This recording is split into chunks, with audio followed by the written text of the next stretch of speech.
Hi friends, welcome to my channel. இப்படி சுவாரஸ்யமான கதைகளை கேட்க நீங்க இப்போதான் எங்க சேனலுக்கு முதல் முறையா வந்திருந்தால் சேனலை மறக்காம சப்ஸ்கிரைப் பண்ணிக்கோங்க. பக்கத்துல இருக்க பெல் ஐகானையும் கிளிக் பண்ணிக்கோங்க. இன்னைக்கு நாம் பார்க்க போகும் கதை பிரேமான்கிற ஒரு பெண்ணின் வாழ்க்கை. இவருக்கு வயசு 45. இவரோட கணவர் பேர் வருண். அவருக்கு வயசு 45.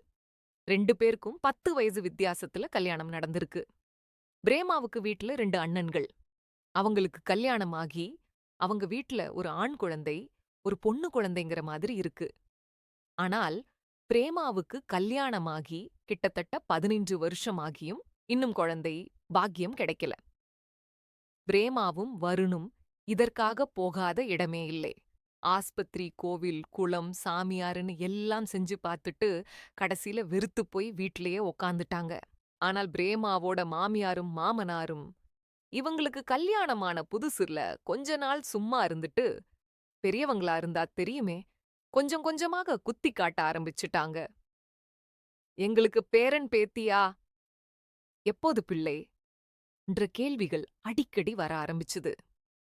வீட்டு வேலையெல்லாம் பிரேமாதான் பாத்துக்கிட்டாலும் மாமியாரின் வார்த்தைகள் இவருக்கு மனச தின்னுது. அடிக்கடி மன உளைச்சல், அழுகை, கோபம் எல்லாத்துக்கும் மேல ஒரு கட்டத்துல பிரேமாவுக்கு வாழ்க்கையே வேணாம்னு தோண ஆரம்பிச்சுது. அப்பதான் வருண் பிரேமாவை கூப்பிட்டு சத்தியம் வாங்கினாரு. பிரேமா, நான் உனக்கு எந்த தப்பும் பண்ணல. இந்த விஷயத்துல நம்ம கையில ஒண்ணுமே இல்லை. கடவுள் குடுக்கல. நாம 2 பேருமே ஒருத்தருக்கு ஒருத்தர் துணையா இருந்து வாழலாம். நீ எந்த முடிவும் எடுக்கக் கூடாது. என் மேல சத்தியம் வை. அதுக்கு பிறகு பிரேமா கொஞ்சம் தைரியத்தை வரவழைச்சுக்கிட்டாங்க. இந்த பக்கமா பிரேமாவோட அம்மா, அப்பா, எங்களுக்கு பிறந்தது ஒரு பொண்ணுதான். ஆனா எங்க பேரனுக்கும் குழந்தையே இல்லையேன்னு வருத்தப்பட்டு அவங்களும் கோவிலுக்கும் குளத்துக்கும் போயிட்டு இருந்தாங்க. ஊர்ல 4 பேர் 4 விதமா சொல்லிச்சு. இங்க போனா குழந்தை வரும், அங்க போனா குழந்தை வரும்னு சொல்லி கேட்டுட்டு பணம் காசு எல்லாத்தையும் இவங்களும் செலவு பண்ணிட்டு தான் இருந்தாங்க. ஆனா பிரேமா, வருண் 2 பேருக்கும் எந்த பாக்கியமும் கிடைக்கல. அப்படி இருக்கும்போதே பிரேமாவோட மாமியாரும் மாமனாரும் இருந்த வரைக்கும் வீட்ல எல்லா அம்சங்களும் நிறைஞ்சிருந்துச்சு. இவங்க 2 பேருக்கும் தனிமைங்கிறதே தெரியாது. அவங்கள 2 பேருக்கும் நேரம் நேரத்துக்கு மாத்திரை கொடுத்து பாத்துப்பாங்க.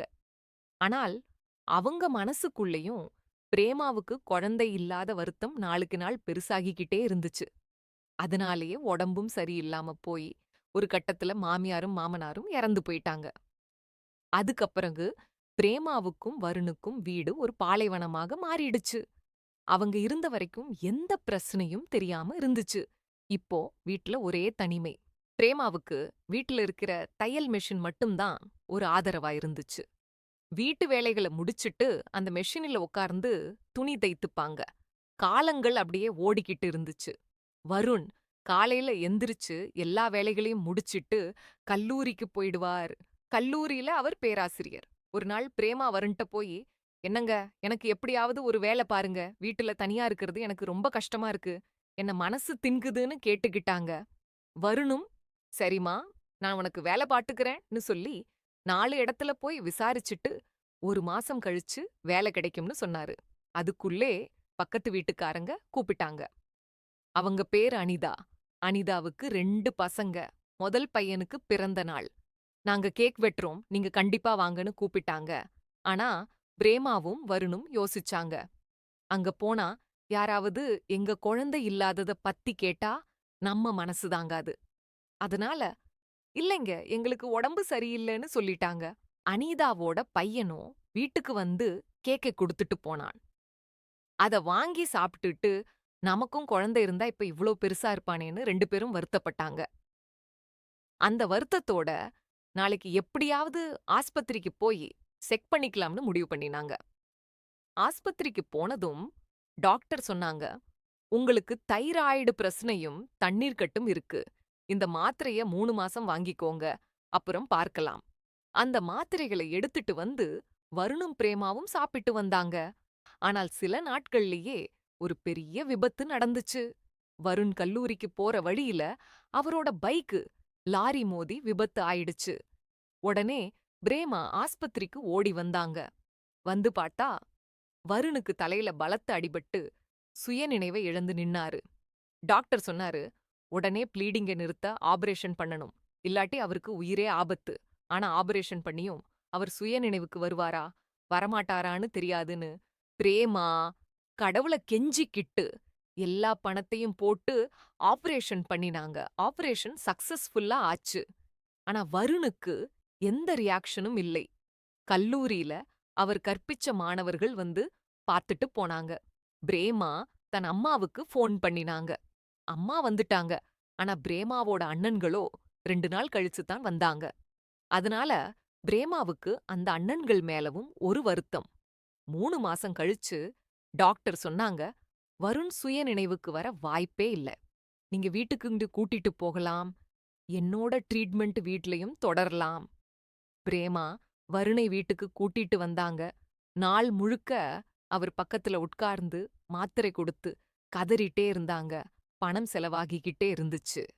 அதனால வீட்டுக்கே ஒரு நர்ஸ வைக்க முடிவு பண்ணி ஒரு நர்ஸ வேலைக்கு வச்சாங்க. பிரேமாவும் கல்லூரியில வருணுக்கு பழக்கம் இருந்த இடத்திலேயே கிளார்க் வேலைக்கு போக ஆரம்பிச்சாங்க. ஆனால் ஒரு பிரஸ்னை.